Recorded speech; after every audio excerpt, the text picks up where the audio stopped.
What's up guys, International Stacker here, and I am filming this video in a hotel in Nashville. But boy oh boy is this a good one, and do I have some shocking revelations for you. Let's get into it.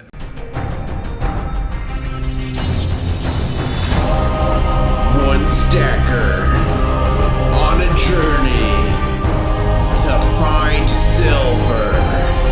International Stacker. Good morning everybody, my name is International Stacker and I'm back here again. New videos every week. Well, they're coming back. I've got a bunch of content coming, I promise. But please remember, like, comment, and subscribe. It helps my channel a lot. And a big shout out and thank you to TRAC Uranium for sponsoring this video. Now first off, I have an epic update, and I kind of alluded to it a little bit earlier. And oh, there comes the sun. I have literally tons of content that I've shot with many of you all around the United States, and it is coming soon, so stay tuned, and you got to be subscribed with notifications on to catch those. It's epic. It's coming out soon, so get ready. So normally my videos are about gold and silver and traveling the world and geopolitics and world issues, and today I'm going to talk about something that I think is extremely pressing with what we have going on in the world, okay? So with the recent war, I guess it's like not so recent anymore, over a year old, between Russia and Ukraine, the uranium supply chains have been disrupted. Now, you want to listen to this. If you've never learned or heard about uranium, or you want the updates, you got to listen to this video, because over 1/3 of uranium imports to the United States come from Russia, or at least they did. Russia supplies almost 10% of the world's uranium, but it could cut off the world's uranium at any moment. And Russia and China have been known to fully leverage their dominance of geopolitics to get their way. I mean, you don't have to look far to see what's happened. Russia has cut off gas supplies to Europe indefinitely. Like, do you all remember this? Nearly a year ago, for the first time in decades, one of the world's most efficient and reliable energy sources, right, the Russian Federation, began putting pressure on the EU to get their political wills and get what they wanted. Now, the scary thing about this is when you look at rare earth metals, which are needed for many newer technologies, including this phone I'm recording on now, China controls 95% of that production worldwide, and Congress has actually indicated that without securing rare earth deposits, there could be a commodities war in the future. I mean, again, all we have to do is look what's been going on in Russia. Nearly a year ago, the global energy markets changed for good. Europe, okay, they were content with eating all the Russian energy for very cheap, similar to the way the US has done with Saudi Arabia. That flow is no more. That flow is done. And if you look here, this article's talking all about this, and this is from the embassies and consulate. Europe moves away from Russian oil and gas. Now, in Europe, as in many countries, nuclear power is kind of going under a reinvigoration, or I don't know, a renaissance, because for a while people were super negative against nuclear power. But everyone's saying that if you want clean technology, clean energy, nuclear power has to be part of that paradigm. So the EU literally recently rewrote part of their climate diplomacy deal to resolve a sticking point that was preventing nuclear power. Okay, so now nuclear power is being discussed in many countries. The United States doesn't have any meaningful active uranium mining go on. I mean, there's some mining, but it's not anywhere close to the amount that we need. And there's only really 270 people, or 271, that are actually employed in domestic uranium industry. But the United States is the largest consumer in the world, with over 20% of our households counting on it. And half of that, again, is supplied by Russia. Now, that is such a risky and delicate balance. So what are we gonna do about it?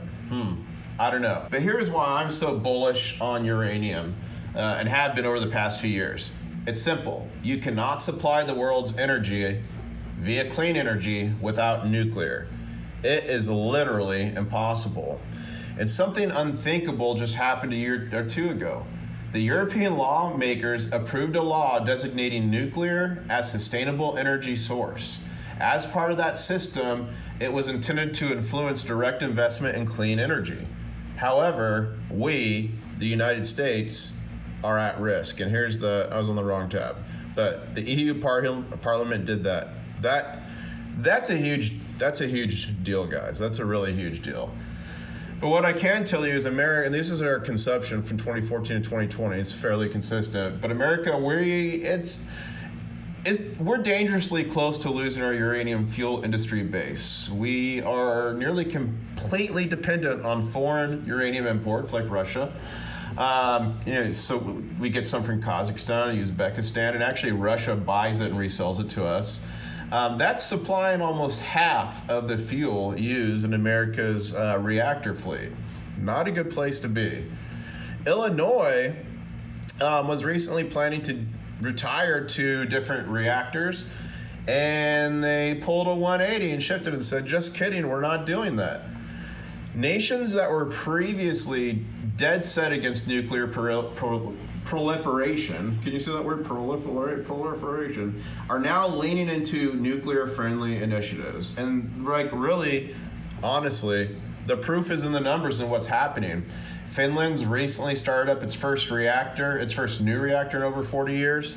The UK announced plans to increase nuclear capacity from 7 gigawatts to 24 by 2050.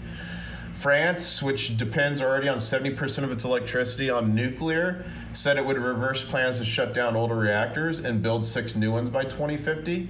The German economic minister is considering extending the use of 3 nuclear power plants, and the Netherlands plans to build at least 2 new reactors in the coming years. All of this because of war. Now, it's been really interesting with warfare and whatnot, look at these different things. There was thoughts that, hey, conventional warfare is over, it's dead, it's gonna be irregular warfare, and it's gonna look quite different. Well, this dust up between Russia and Ukraine has kind of changed some people's minds on that, The world has not changed. We've just had a long period of peace, and now that people see conventional warfare is still a thing, meaning you move in with tanks and giant armies and take it over large swaths of land, they're shook. They're shook and abandoning plans of reliance. So no more just like easy times, get the energy for super cheap, et cetera, et cetera. What happened with Russia shows really how tenuous and delicate the geopolitical situation is and how it can literally change on a dime. So meanwhile, in the United States, the difficulty of meeting clean energy goals and surging electrical demands are spurring a growing number of political leaders to take a fresh look at nuclear. And clearly the uranium market will benefit from big dollar government initiatives and investments. You can see here the White House is involved. The US and other nations honestly have no choice to adopt nuclear power as a fuel source if they want to stick to these zero emissions. So more than 130 countries have now set or are considering setting policy targets of reducing emissions to net zero. China by 2060, US by 2030. I'm not saying I agree with it. I'm not saying it's right or wrong. I'm just telling you what is happening in the world so we can predict what's going to happen and be successful, okay? But experts predict that solar and wind can only meet 70% of the world's energy demands. So there is a huge energy gap to fill. This is really cool. This shows the last 70 years of uranium production. Look, we used to produce a lot. Now we don't. Even USSR was huge. I don't know, that's crazy. But what I can tell you is this dire scenario is definitely widening. As of 2020, global uranium mine production covered only 74% of the reactor requirements, meaning we're running a net negative. That's not good. I mean, it's good for the sector, but it's not good if you don't want uranium prices to soar and go crazy, right? So the Financial Review stated that the U.S. domestic uranium industry is limited to just one remaining commercial enrichment plant owned by Urenco in New Mexico, and virtually no U.S. uranium production is happening despite operating the world's largest nuclear reactor fleet. And according to the Nuclear Institute, Energy Institute, the United States avoided more than 471 million metric tons of carbon dioxide emissions in 2020 due to our nuclear program. And that's the equivalent of removing 100 million cars off the road. Nuclear's energy footprint in terms of land is very small. So despite producing massive amounts of carbon-free power, nuclear energy provides more electricity on less demand or less land than any other type of power. As a matter of fact, typical 1,000 megawatt nuclear facility in the United States needs about 1 square mile, okay? Wind farms require 360 times more land area to produce the same amount, okay? So we're talking land. And then okay, here, let me put that in perspective. You would need more than 3 million solar panels to produce the same amount of power as typical commercial reactor, or more than 430 wind turbines, okay? Yeah, crazy. But there's nuclear waste. Yeah, there's waste, but it's minimal. All of the used really the word is not used, it's spent, but all of the spent nuclear fuel produced by the United States energy program over the last 60 years could fit on a football field at a depth of less than 10 yards. So yeah, there's waste, but it's not as crazy as people think. And then also, the Biden administration wants congressional approval allowing the Department of Energy to purchase 4.3 billion of domestic uranium. That's huge, guys. That's huge. There's bipartisan support. The bipartisan infrastructure bill had $6 billion in nuclear credits. And again, the U.S. set a goal to be 100% carbon-free by 2035. Here's really the bottom line that makes me very positive on this. Demand growth, okay? So 64 reactors added to the grid in the past 9 years. Strategic interest in growing physical inventory. The Department of Energy's historic announcement of purchasing a large quantity of uranium in the fiscal year of 2022 is when it started.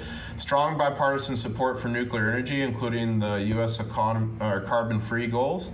There's utility procurement cycle, which is starting to unfold. There's underinvestment and supply cutbacks. Lead time to advance large mines is long, it could be 10 years or longer. And there's accelerated market rebalancing. Everything I just presented to you further solidifies my thoughts and feelings on uranium, which is a very, very, very, very small sector and is needed now more than ever. To me, this is an exciting time for nuclear, which is already providing electricity to 1 in 5 American homes. One of your homes, if 5 of you who are watching, one of your homes is literally powered by nuclear. Now, the company I'm profiling today and what I'm looking at, and I only show you guys what I'm actually looking at, okay, is a new one that I've been tracking for a little bit. It has institutional shareholders, among which are the huge ones: Sprott Capital, Canaccord, Research Capital, all the big ones. All told, institutional investors and high net worth individuals comprise about 30% of the ownership stake, so that's huge. But the most powerful part that the founders and strategic partners own an additional 55%. So 50, 60, 70, that's 85%, which makes it one of the really most closely held companies I've seen ever in a while. I don't know, but it's insane. The companies too, and this is them here, if you want to go to their projects, they have 2 projects. And this is a bit exciting. So the company's 2 uranium projects are situated in the world's premier jurisdictions for nuclear energy, the Athabasca Basin in Saskatchewan, okay? That's up in Canada, Canada. But why am I looking at this company? Okay, a couple reasons. Boeing Tan, the company's technical advisor, was instrumental in the 1975 discovery of Key Lake uranium. Now pay attention to this name, Key Lake uranium deposit in Saskatchewan. As a chief geologist, he was in charge of the delineation drilling of the deposits with a reserve of over 200 million pounds. For uranium, guys, that is massive. That was back in 75, but now he's on this project, okay? So, Cameco Lake, Key Lake, was the 3rd largest uranium deposit in the basin and is home to the largest uranium mill in the world, okay? Traction Key's Lake South project is only 5 kilometers away from that mill. Okay, so it's close. I like that. The basin, the Athabasca Basin, is known as the world's leading source of high-grade uranium with about 20 times the average international purity. Well, Traction's uranium project is there, and it employs a novel uranium vectoring technique. So I like new technologies and looking at new ways to do things to, you know, really increase capabilities and recovery, etc. But here's the really important context for this project here at Key South Lake. In the fall field program, the research team discovered 2 new highly radioactive zones. They brought back black soil, and the analysis of those results returned high-grade uranium mineralization at 0.93%. Super good. In the 70s, the Key Lake project that I was speaking about earlier had black soil as well, which led to the discovery of a prolific deposit. So are we on the precipice of a major discovery? Time will tell. But this is an early indication that Traction could potentially be on the verge of something big as well. Now, as always, I am not a financial advisor. You should conduct your own research as I do mine. But this is what I'm looking at, and here's their chart. So if we go max, it's first out here at 2022, start at 78 cents. We're down here to 24 cents. So, you know, I like things when they're very cheap and you can get in very cheap. So like 23 cents, so $1 gets you 4 shares. I mean, with the demand on clean energy and nuclear having to be a part of it, and this company having exposure to possibly massive deposits, I don't know. It's really got me intrigued. But what do you think? What are your thoughts on uranium in general? I want to know in the comments below. And what are your thoughts on this company? I'm looking forward to your feedback. But ladies and gentlemen, I'm in Tennessee working on a disaster, and I gotta go run and get to work. But please let me know your comments below. Please like, comment, subscribe, and I guess I'll say, catch you on the next one. Woo! One stacker on a journey